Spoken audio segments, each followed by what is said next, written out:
Assalamualaikum warahmatullahi wabarakatuh. Perkenalkan, nama saya Fitri Ramadan dengan NIM G00244155 dari kelompok A9. Jadi di sini saya akan menjelaskan mengenai anatomi kor atau jantung ya.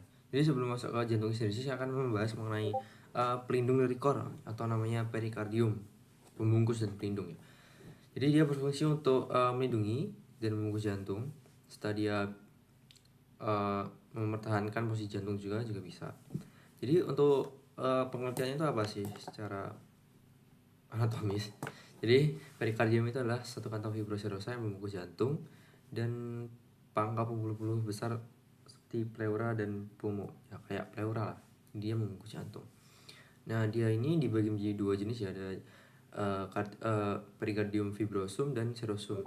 Sesuai namanya, perikardium fibrosum itu dia tersusun atas jaringan fibrosa. Jadi dia berfungsi lebih ke melindungi jantung ya. Yang putih-putih yang ini ya, yang di gambar yang putih ini, nah nih dia adalah yang fibrosum. Lalu ada yang namanya serosum. Serosum tuh jadi ya seros atau cairan, jadi nanti dia ada fungsi untuk menghasilkan cairan. Yang ini ya merah-merah nih ya. Jadi untuk yang serosum dibagi jadi dua, yang visceralis dan parietalis. Yang visceralis itu dia langsung menempel ke jantung, kalau yang parietalis ada yang agak di luar. Nah, di antara uh, parietalis dan visceralis, dia itu membentuk suatu ruangan namanya cavum pericardi. Nah, ini yang hitam nih, ini cavum pericardi. Nanti dia bakal diisi oleh seros yang dihasilkan oleh pericardium serosum itu sendiri. Berfungsi untuk apa? Berfungsi untuk pelumas, dan jantung kan berdetak. Nah, dia itu kalau nggak ada pelumas, dia bakal bergesekan dengan perikardium itu sendiri dan bisa melukai diri sendiri. Jadi penting untuk adanya pelumas jantung atau namanya jaringan serosa atau liquor perikardi ya, seperti itu. Lalu saya akan membahas mengenai vaskularisasinya. Untuk yang di perikardium ini, dia divaskularisasi oleh arteri pericardiofrenica. Lalu untuk venanya ada di sama vena pericardiofrenica. Untuk nervusnya ada nervus phrenica dan ada nervus vagus juga. Ini saya akan membahas mengenai ligamen. Jadi ini yang satu yang membantu mempertahankan posisi jantung. Jadi untuk penamaan sendiri tergantung dia melekatnya kemana. Kalau dia melekatnya ke sternum namanya sternopericardiaca, ligamentum sternopericardiaca. Kalau dia melekatnya ke processus sifoideus namanya ligamentum sigmopericardiaca. Kalau dia melekatnya pada fren atau diafragma, dia namanya pericardiofrenica. Kalau dia melekatnya ke vertebra gimana, ya namanya juga ligamen vertebropericardiaca, seperti itu. Selanjutnya saya akan membahas mengenai katupnya. Bukan katup ya, skeleton cordis. Jadi skeleton cordis itu fungsinya untuk satunya adalah tempat melekatnya miokardium, lalu tempat perakatan cuspis atau katup jantung, dan dia itu isolator impuls antara atrium dan ventricle gitu. Nah, dia ini terdiri atas annulus fibrosus, trigonum fibrosum, dan pars membranaceum septum interventricularis. Nah, ini untuk dari gambarnya ini ada 4 cincin fibrosa. Pertama ada annulus valva aorta. Ini yang annulusnya nih, yang lingkaran yang paling luar nih. Nah, ini annulus valva aorta. Ini ada annulus valva trunci pulmonalis. Ini ada annulus valva yang ventricularis yang dexter. Ini ada annulus valva yang ventricularis yang sinister. Tuh.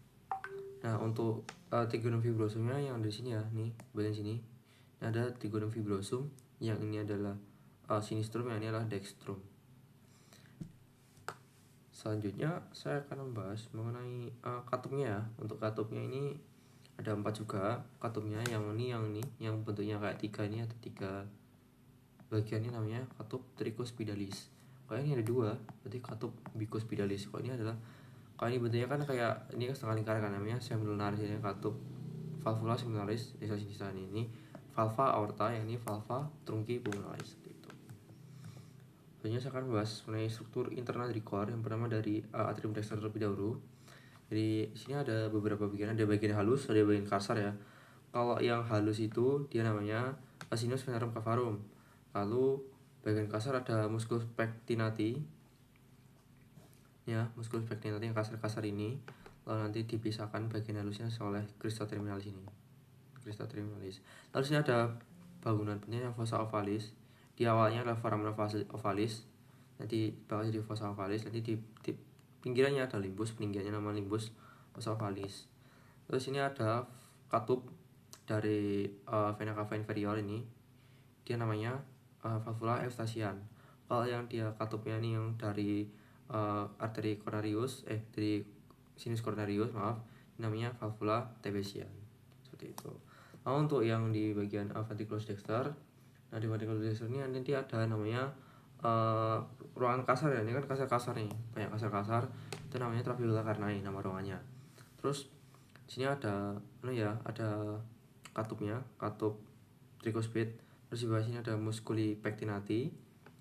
Terus ada juga trabecula septum marginalis. Ini trabecula septum marginal, nanti ada bundle of His yang dia untuk sistem kelistrikan jantung, seperti itu. Nanti dia bakal memompa ke trubus pulmonaris yang di atas ini. Selanjutnya akan membahas mengenai atrium sinister.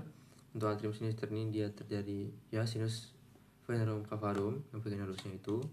Lalu ini ada fossa ovalis yang tadi yang sebelah sana juga ada foramen ovale valvula. Nah, ini nanti ada dimuarai oleh banyak hal ya. Ada 2 buah vena pulmonalis dextra, sama ada 1 vena pulmonalis sinistra yang superior, dan satu buah vena pulmonalis sinistra yang inferior, seperti itu. Lanjut dari atrium sinister kita lanjut ke ini ya, ventriculus sinister. Nah, di ventriculus ini ada bagian otot jantung paling tebal, miokardiumnya, karena dia harus memompa darah ke seluruh tubuh, makanya dia butuh kekuatan yang besar. Nah, jadi ini adalah katupnya. Untuk katup ini 2, jadi mitral atau bicuspid. Terus ya ada banyak muskul puberalis ya lebih tebal ya, karena dia tadi yang disebutkan, karena dia berfungsi untuk memompa jantung ke seluruh tubuh. Nah, saya akan membahas mengenai ini ya, vaskularisasi jantung. Nah, jadi vaskularisasi jantung untuk arterinya, jadi dia itu arterinya nanti berasal dari itu ya, arta pars yang ascenden, nanti dia nyabang jadi arteri coronaria. Ya, arteri coronaria ada 2, dextra dan sinistra. Nah, kalau dextra nanti dia bakal membentuk ramus ya, ramus marginalis sama PDA. Kalau yang sinistra nanti ada LAD sama sirkumfleksia nih yang ke belakang ini. Terus untuk yang di mungkin sudah penjelasan saya, sekian, terima kasih.